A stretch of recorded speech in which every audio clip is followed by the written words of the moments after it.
तो दोस्तों आज की वीडियो काफी खास होने वाली है क्योंकि इस वीडियो के अंदर हम वांडा मैक्सिमोफ एक स्कारलेट विच के बारे में बात करने वाले हैं और उससे जुड़े कमाल के 15 फैक्ट्स भी जानने वाले हैं। तो ये वीडियो बहुत ही ज्यादा इंटरेस्टिंग होने वाली है, इसीलिए इसे पूरा एंड तक जरूर देखें। लेकिन अगर आप हमारे चैनल पर नए आ गए हैं तो चैनल को सब्सक्राइब जरूर कर लें और इस चैनल की सभी लेटेस्ट वीडियोस को सबसे पहले देखने के लिए बेल आइकन को भी दबा लें। तो आइए बिना किसी देरी के इस वीडियो में आगे बढ़ते हैं। Fact number 15। तो मार्वल कॉमिक्स के अंदर जब स्कारलेट विच को सबसे पहले इंट्रोड्यूस किया गया था तब उसका कॉस्ट्यूम रेड नहीं बल्कि ग्रीन था, लेकिन आगे चलकर इसके कॉस्ट्यूम को ग्रीन कलर से चेंज करके रेड कलर कर दिया गया और फिर इसका कॉस्ट्यूम इसके नाम स्कारलेट विच के साथ मैच करने लगा क्योंकि स्कारलेट विच के नाम में जो स्कारलेट है उसका मीनिंग ही डार्क रेड कलर होता है। Fact number 14। तो वांडा का पूरा नाम वांडा मैक्सिमोफ है, लेकिन क्या आप जानते हैं कि वांडा को उसका सरनेम मैक्सिमोफ कैसे मिला? तो मार्वल कॉमिक्स के अंदर जब वांडा और पिएट्रो का जन्म होता है तब उनकी मदर इन दोनों को छोड़कर चली जाती है, जिसके बाद उन दोनों को बोवा नाम की एक काउ वुमन पालती है और फिर आगे चलकर एक फैमिली वांडा और पिएट्रो को अडॉप्ट कर लेती है और उसी फैमिली का सरनेम मैक्सिमोफ होता है, जिसके बाद वांडा को भी मैक्सिमोफ सरनेम मिलता है। Fact number 13। तो एमसीयू के अंदर ये बताया गया है कि वांडा शुरू से एक विच है जिसे उसकी पावर्स बाय बर्थ मिली है और जो केओस मैजिक वो यूज करती है वो भी उसके बाय बर्थ पावर्स का ही हिस्सा है। लेकिन मार्वल कॉमिक्स के अंदर कहानी कुछ और थी। असल में मार्वल कॉमिक्स के अंदर वांडा को उसकी केओस मैजिक की पावर्स कथॉन से मिलती है, वही कथॉन जिसका जिक्र अब हमें एमसीयू में भी मिल चुका है। कथॉन ने वांडा के अंदर अपनी पावर्स का थोड़ा सा हिस्सा डाल दिया था ताकि उसकी वजह से वांडा खुद पर से अपना कंट्रोल खो दे और फिर उसके बाद वो वांडा के ऊपर अपना कंट्रोल कर ले। और फिर आगे चलकर कुछ ऐसा ही होता है क्योंकि वांडा खुद पर से अपना कंट्रोल खो देती है और कथॉन उसकी बॉडी को कंट्रोल कर लेता है। लेकिन फिर उसके बाद वांडा का भाई पिएट्रो और एवेंजर्स साथ मिलकर वांडा को कथॉन से बचा लेते हैं। Fact number 12। तो आपने कभी ये सोचा है कि विजन को वांडा से प्यार कैसे हो गया, और अगर लव हुआ भी तो वो सिर्फ वांडा से ही क्यों? तो इसका जवाब एमसीयू में तो नहीं लेकिन मार्वल कॉमिक्स के अंदर डिटेल से दिया गया है। असल में मार्वल कॉमिक्स के अंदर वंडर मैन नाम का एक कैरेक्टर है जो कि वांडा से प्यार करता था और वांडा के लिए लव फीलिंग्स रखता था। और फिर आगे चलकर जब कॉमिक्स में विजन को क्रिएट किया गया तब विजन के दिमाग को वंडर मैन के ब्रेन सेल्स से ही बनाया गया था, जिस वजह से विजन भी वांडा के लिए लव फील करने लगा।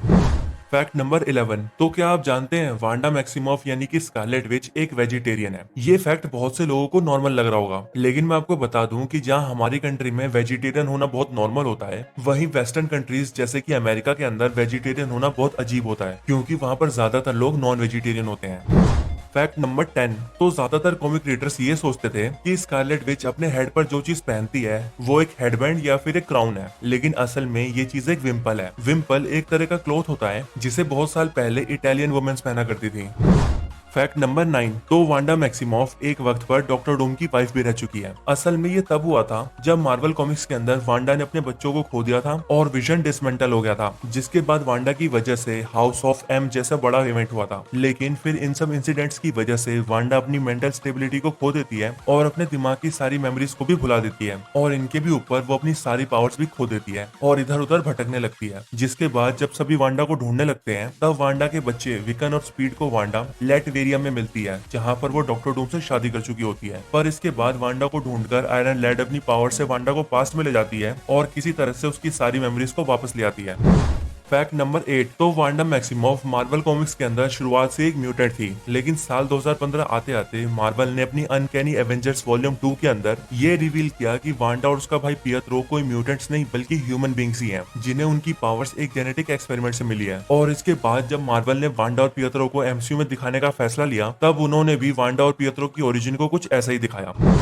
Fact number 7। तो इन्फिनिटी वॉर मूवी की शूटिंग के दौरान जब इस सीन को शूट किया जाना था तब मूवी के मेकर्स ने इस सीन के स्क्रिप्ट को एक्टर्स को उसी दिन की सुबह दिया था, यानी कि स्कारलेट विच और विजन का रोल प्ले करने वाले एक्टर्स एलिजाबेथ ओस्लेन और पॉल बेटनी को इस सीन की स्क्रिप्टिंग शूटिंग के सेम डे दी गई थी। और ऐसा इसीलिए किया गया था ताकि मूवी का इंपॉर्टेंट सीन गलती से भी लीक ना हो और एक्टर्स इस बारे में किसी को कुछ रिवील ना कर पाए। Fact number 6। तो एमसीयू से लेकर मार्वल कॉमिक्स तक वांडा बहुत ज्यादा पावरफुल है, लेकिन मार्वल कॉमिक्स के अंदर एक वक्त पर वांडा की डेथ हो जाती है और वांडा की डेथ और किसी के हाथों नहीं बल्कि एक्समैन टीम की मेंबर रोग के हाथों होती है। और इसका रीजन ये होता है कि एक्समैन का विलन एपोक्लिप्स रोग के माइंड को मैनिपुलेट करके उसे कंट्रोल कर लेता है और फिर वो रोग के हाथों वांडा को मरवा देता है। लेकिन क्योंकि कॉमिक्स के अंदर मरना और जिंदा होना बहुत आम बात है, इसीलिए वांडा के मरने के बाद सुपर हीरोज की एक टीम जिसका नाम द यूनाइटेड स्क्वाड होता है वो टाइम में पीछे जाकर वांडा की डेथ होने से रोक देते हैं।